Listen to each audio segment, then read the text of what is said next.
नमस्कार, मैं हूं सोनू और आप देख रहे हैं मीडिया दर्शन। अभी मेरे साथ मौजूद हैं दिनारा के पूर्व प्रत्याशी प्रोफेसर डॉक्टर अशोक कुमार गुप्ता जी। इन्होंने दिनारा विधानसभा से 2 बार चुनाव राजद और लोजपा के टिकट पर लड़ चुके हैं और इन्होंने 2014 में लोकसभा चुनाव बीजेपी के सदस्यता ज्वाइन किए थे और अभी भी बीजेपी में ही हैं। आपको बता दें कि इनके चाचा दिनारा विधानसभा के विधायक रह चुके हैं। उनका नाम राम नारायण शाह है और वह काफी चर्चित विधायक अपने कार्यकाल में रह चुके हैं। आपको स्वागत है। धन्यवाद।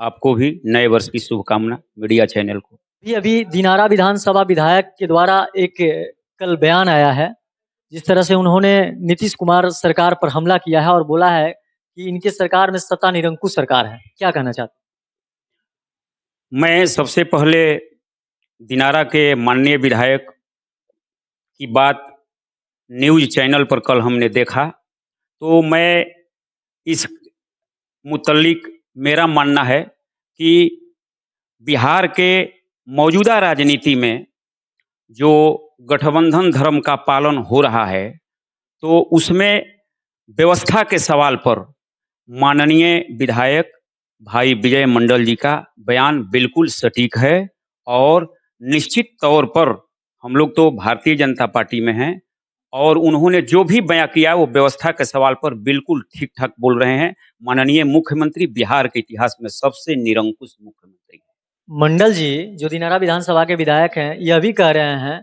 कि आप ही लोगों के कार्यकाल में 17 साल रहे हुए हैं। जैसे कि उनके सामने जो जिससे कह रहे थे भाजपा के पूर्व मंत्री और विधायक जीवेश मिश्रा जी थे। ऐसी हमारे साथ रहे हैं, लेकिन हमारा गठबंधन में सारा कुछ सारी व्यवस्थाएं ठीक थी, इस ढंग से नहीं चल रहा था।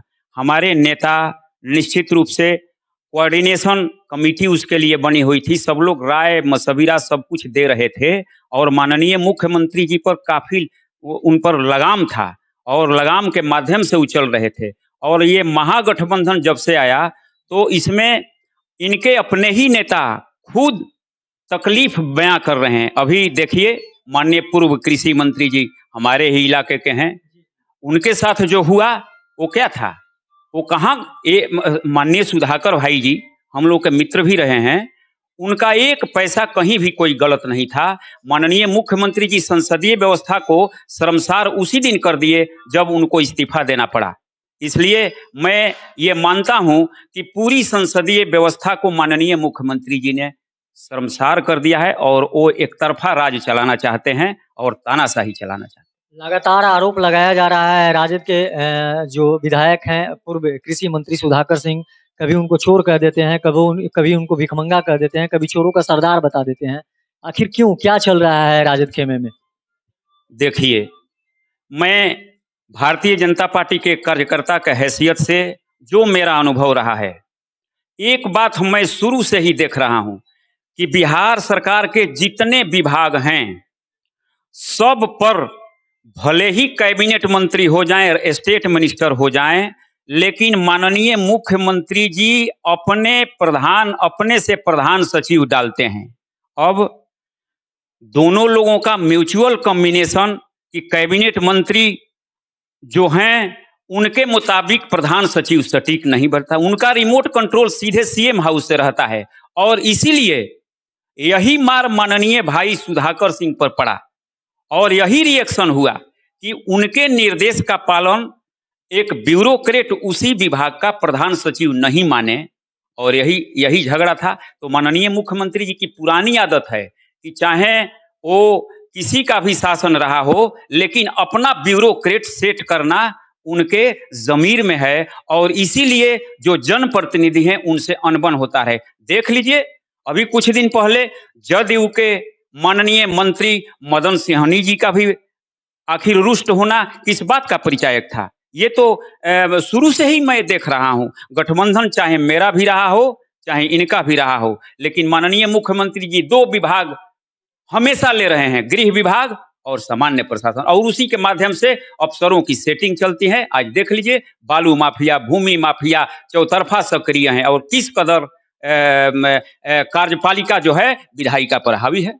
अच्छा, ये पहले बताइए, जिस तरह से महागठबंधन के जो राजद के डिप्टी सीएम हैं तेजस्वी यादव जी, साफ तौर पे जैसे कि जिस तरह से लगातार हमला कर रहे हैं राजद के विधायक सुधाकर सिंह नीतीश कुमार पर, तो उन्होंने भाजपा का एजेंट बताया है सुधाकर सिंह को, कहाँ तक हकीकत है?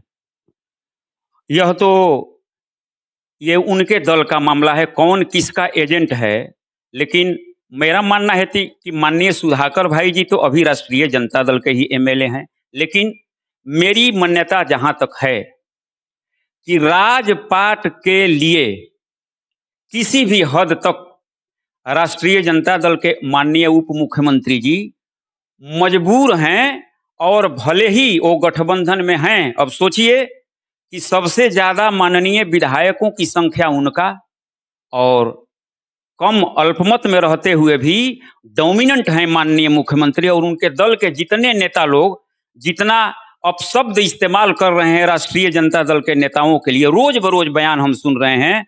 ऐसे तो इस्तीफा दे देना चाहिए था माननीय तेजस्वी यादव जी को। लेकिन अब सवाल ये है कि राजपाट में रहने की इन लोगों की भी मजबूरी है, राजपाट छोड़ना नहीं। तो वही हाल है, हंसना और गाल फुलाना दोनों तो चल नहीं सकता है। विजय मंडल जी अपने बातों को खंडन कर लिया, आपको पता है? अब तो ये माननीय बड़े भाई विजय मंडल जी ही बता सकते हैं, लेकिन यह तो वायरल हो चुका है।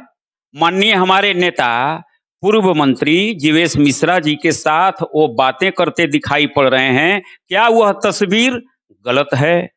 पहले तो अब तो साबित करना पड़ेगा कि कौन गलत है कौन सही है। माननीय विधायक अगर इस तरह का अपने बात से इनकार कर रहे हैं तो मुझे नहीं लग रहा है, क्योंकि अब तो वो बातें चली गई, बहुत दूर तक बात चली गई है। अब ये कहने से ये झुठलाया नहीं जा सकता है। शायद उनको अपने या तो वरीय नेताओं से ललन सिंह जो जदयू के नेता हैं, उनका कहना है कि प्रधानमंत्री से अच्छे नेता जो मुख्यमंत्री नीतीश कुमार हैं, अच्छे नेता हैं। प्रधानमंत्री नरेंद्र मोदी से अच्छे नेता मुख्यमंत्री नीतीश कुमार हैं। और महागठबंधन की सरकार में हम लोग 2024 के लोकसभा चुनाव के लिए प्रधानमंत्री के दावेदारी भी कर रहे हैं और चुनाव भी लड़ेंगे।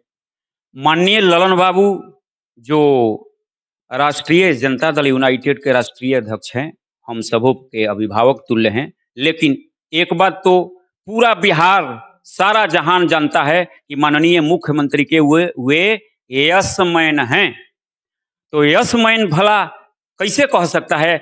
और एक तरफ माननीय ओजस्वी भारत के प्रधानमंत्री नरेंद्र मोदी से तुलना माननीय नीतीश बाबू की कैसे की जा सकती है, जो लगातार चोर दरवाजे से मुख्यमंत्री बनना चाहते हैं। और हमारे देश के प्रधानमंत्री सीधे जनता के वोट से लोकसभा पहुंचे हैं, और उन्होंने पहले ही बार में दिखा दिया कि देश का प्रधानमंत्री ऐसा होना चाहिए जिसका विश्व में प्रभाव हो। आप आज देख रहे हैं कि सारे देश में उनकी मान्यता है और भारत की गरिमा और गौरव निश्चित रूप से बढ़ाए हैं। ये नीतीश कुमार जी से तुलना करना बहुत गड़बड़ बात है, ये ललन बाबू को के लिए शोभा नहीं देता। 2024 में क्या लगता है कि भाजपा बैकफुट पर जाएगी या फिर भाजपा की ही सरकार आएगी?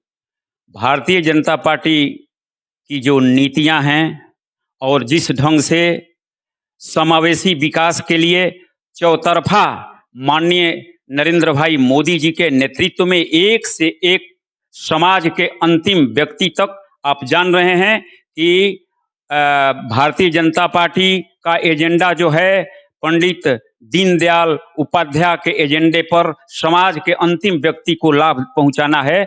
तो सवाल ही नहीं है। आप देख लीजिए, जहां भी भाजपा शासित देश है, बीच में भी चुनाव हुआ तो परिणाम एकदम बिल्कुल सटीक आया। इसलिए आगे 2024 में एक बार पुनः इससे भी ज्यादा ऐतिहासिक प्रचंड बहुमत के साथ हमारे माननीय मोदी जी सत्ता में आएंगे। बहुत बहुत धन्यवाद आपको।